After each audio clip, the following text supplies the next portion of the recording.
Pengampunan tidak mengubah masa lalu, tetapi pengampunan tidak dapat mengubah apa yang telah terjadi. Akan tetapi, pengampunan membuka jalan untuk mengubah masa depan. Halo, shalom saudaraku, jumpa lagi dengan saya, Fabian Siko, dalam channel Legend of Jesus, memberitakan kabar baik bagi semua orang. Nah, saudaraku, kali ini kita akan membahas apa itu yang dimaksud dengan Yubelium. Mengapa orang Katolik mulai dari 24 Desember atau pada malam Natal tahun ini. Aku bagi Anda yang merasa channel ini memberkati Anda, dan silakan subscribe, like, dan juga share video ini agar channel ini selalu menjadi berkat bagi semua orang. Legend of Jesus memberitakan kabar baik kepada semua orang. Saudaraku, kali ini kita akan membahas apa itu Yubelium dan apa yang dirayakan oleh umat Katolik pada tanggal 24 Desember yang lalu. Nah, saudaraku, bagi umat Katolik di seluruh dunia, perayaan malam Natal tahun ini akan terasa sangat berbeda dibandingkan dengan perayaan Natal sebelumnya. Selain merayakan kelahiran Yesus Kristus, Gereja Katolik juga akan memperingati sesuatu yang hanya terjadi 2 kali dalam 1 abad, yaitu tahun suci atau tahun Yubelium.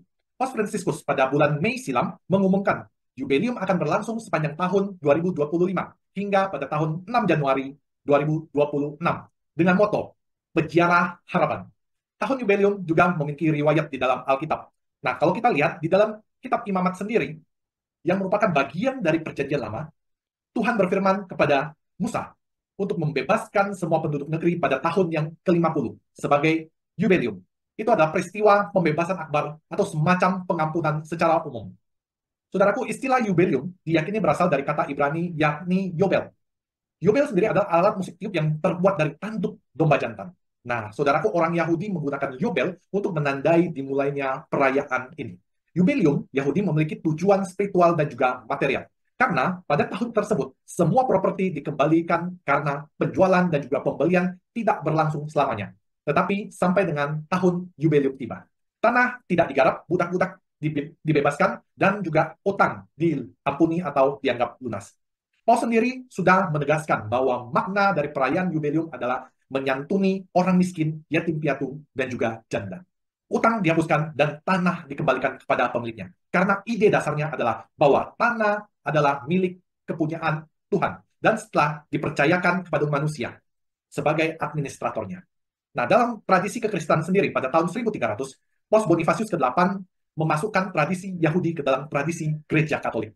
Dia pun menyerukan apa yang dipandang secara universal sebagai Yubelium Katolik yang pertama.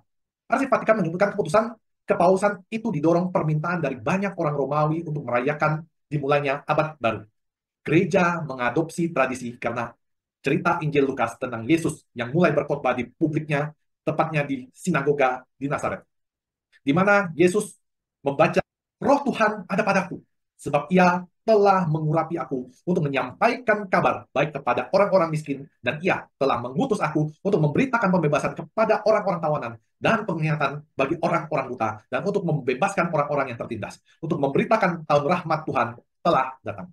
Saudaraku, catatan Vatikan sendiri menjelaskan, awalnya Yubelium Katolik dirayakan setiap abad. Yubelium Katolik mengalami perubahan pada tahun 1475, pada saat Paus Sixtus keempat kala itu menetapkan Yubelium dirayakan secara teratur setiap 25 tahun sekali. Tradisi ini berlanjut hingga pada saat ini. Mengapa dirayakan setiap 25 tahun? Supaya setiap generasi dapat berpartisipasi dalam setidaknya satu Yubelium. Di sisi lain, pemimpin Gereja Katolik berwenang untuk menetapkan Yubelium luar biasa atau di luar periode 25 tahun tersebut. Nah, contohnya pada tahun 1983, Paus Yohanes kedua menyerukan Yubelium Katolik untuk memperingati penyaliban dan kebangkitan Yesus yang ke-1950. Yang terkini, Paus Fransiskus menetapkan Yubelium Katolik pada tahun 2015. Dia mendedikasikan untuk belas kasih. Yubelium Katolik berikutnya akan berlangsung pada tahun 2025. Akan tetapi hari pertama, Yubelium jatuh pada malam Natal. Nah, mengapa demikian? Karena itu adalah tanggal keagamaan utama yang terdekat. Hanya tahun suci biasa yang lazimnya dimulai pada malam Natal. Tahun suci Kerahiman 2015 sendiri dimulai pada 8 Desember dan berakhir pada 20 November tahun berikutnya. Pintu suci dan juga ritual lainnya di dalam Yubelium akan dibuka dengan tradisi yang sudah berusia lebih dari 5 abad. Pembukaan pintu suci Basilika Santo Petrus oleh Paus Fransiskus, seperti yang ada di gambar di belakang saya, saudaraku. Nah, antara tanggal 29 Desember 2024 hingga 5 Januari 2025, pintu suci dari 3 basilika kepausan lainnya di Roma, yaitu Santo Yohanes Lateran, Santa Maria Maggiore, dan Santo Paulus di luar tembok juga akan dibuka. Melalui pintu-pintu yang hanya dibuka selama tahun sanu suci ini, jutaan umat diperkirakan akan melakukan perjalanan ke Roma pada tahun 2025. Ini adalah bagian dari ritual yang harus mereka ikuti untuk mendapatkan pengampunan dosa. Ritual melintasi pintu suci memiliki penjelasan teologis dalam Injil Yohanes, di mana Yesus mengatakan, "Akulah jalan, kebenaran, dan hidup. Tidak ada seorang pun yang dapat masuk tanpa melalui aku." Namun pada kali ini, selain dari 4 pintu tersebut, akan ditambahkan satu lagi pintu kelima, yang tidak terletak di gereja ataupun tempat suci, tetapi terletak di penjara. Tepatnya di penjara Roma Rabibia. Paus Fransiskus tidak hanya ingin menawarkan tanda nyata kedekatan terhadap para tahanan, dia juga ingin memperkuat tuntutan mereka agar hak asasi mereka dijamin dan hukuman mati dihapuskan. Tujuan utama tahun-tahun suci adalah agar umat dapat memperoleh pengampunan dosa penuh. Pengampunan tidak mengubah masa lalu, tetapi pengampunan tidak dapat mengubah apa yang telah terjadi. Akan tetapi, pengampunan membuka jalan untuk mengubah masa depan. Ini yang disampaikan oleh Paus Fransiskus dalam dekretnya. Menjalaninya dengan cara yang berbeda, yakni tanpa kebencian, kemarahan, ataupun balas dendam.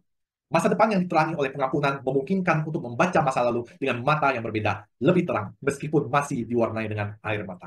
Kemudian, menjadi pertanyaan bagi Anda dan saya, bagaimana dengan mereka yang tidak dapat melakukan perjalanan ke ibu kota Italia karena alasan ekonomi maupun alasan kesehatan? Paus Fransiskus juga menjamin mereka dapat memperoleh pengampunan dosa, saudaraku, Anda dan saya tentunya. Indulgensi atau pengampunan dosa Jubileum dapat diperoleh sesuai dengan ketentuan yang tercantum di dalam ritual yang sama untuk merayakan Jubileum di gereja-gereja yang telah ditentukan oleh Paus Fransiskus dalam bulannya. Demikian saudaraku apa yang bisa saya sampaikan mengenai Jubileum pada tahun 2025. Semoga kita semua boleh memperoleh rahmat pengampunan dosa yang penuh. Akhir kata saya mengucapkan terima kasih saudaraku. Tuhan Yesus memberkati Anda dan juga saya. Bye-bye.